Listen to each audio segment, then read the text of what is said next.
Allah says, they shall enter the everlasting gardens and shall be adorned with bracelets of gold and with pearls, and their apparel therein shall be silk. They will say, all praise be to Allah, who has taken away all sorrow from us. Surely our Lord is most forgiving, most appreciative. Most appreciative means Allah rewards for the little that you do a lot. And that is the meaning of Allah's name, Ash-Shakur. You do a little bit, He gives you more than what you deserve. So my brothers and sisters, all these three levels eventually will enter paradise, and they will all say this same word, Alhamdulillah, who took away the sorrow that we used to go through in the former life. Our Lord has given us more than what we deserve. He is truly appreciative. But of course, some will get into paradise quicker and faster than others. Some may be postponed and held back for some sins which they still owe. And even some may endure some punishment and consequences. May Allah subhanahu wa ta'ala save us from that. Some may even, worst extent, enter hellfire for a little bit and be saved from it. And if they are those, it'll usually be from that first category, which is the majority. They're the people who are living a life where, their obligations are sometimes done, sometimes missed. Sometimes they fall into major sins here and there, and they don't repent from them. And then the middle and the excelled group, they usually do the obligatory stuff and they stay away from the major sins. And that amazing group are always competing to be in the forefront of deen. So may Allah subhanahu wa ta'ala make us among the forefront. Having said this, brothers and sisters, I am now ready to talk to you about the levels of the 6 halal and haram. Why are they called 6 levels? Now that I recited that verse to you, and you would like to climb the ladder, go up and down, I would like you to know your parameters. Where are you in danger and where are you excelling?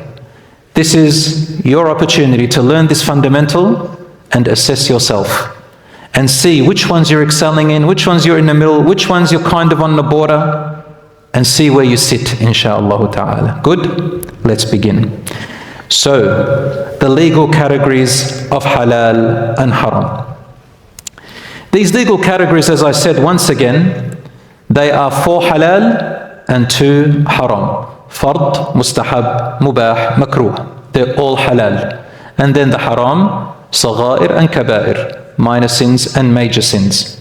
Where did we get these categories of halal and haram? Are they in the Quran? Are they in the Sunnah? No. They are not classified that way in the Quran. You won't read verses in the Quran which says, Farad, Mustahab, Mubah, Makruh. Nor will you find the hadith or sunnah where the Prophet ﷺ explained it that way. So how did we get these concepts? Very easy, brothers and sisters. They came from our jurists and scholars over time, which they deduced it and created this categorization for us by studying the Quran and Sunnah. They took it out, they filtered it out, and they put it for us in a way that we can see it.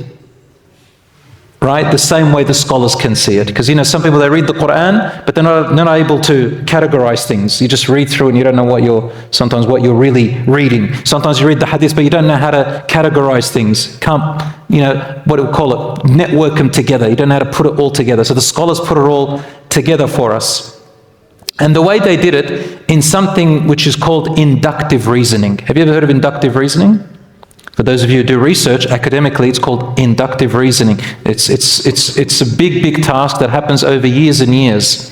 So basically they go into the facts, they go into the data, they analyze the Quranic verses, they analyze the hadiths, and they start to sift out categories upon categories and which one fits into what, and then they start to classify all the practices and actions, which one do they sit under. And now we have this formula called the categories of halal and haram, or the levels of halal and haram, on a silver platter for us to enjoy and look at, thanks to Allah, the messengers and the scholars who came later and did all the hard work. Is that understood?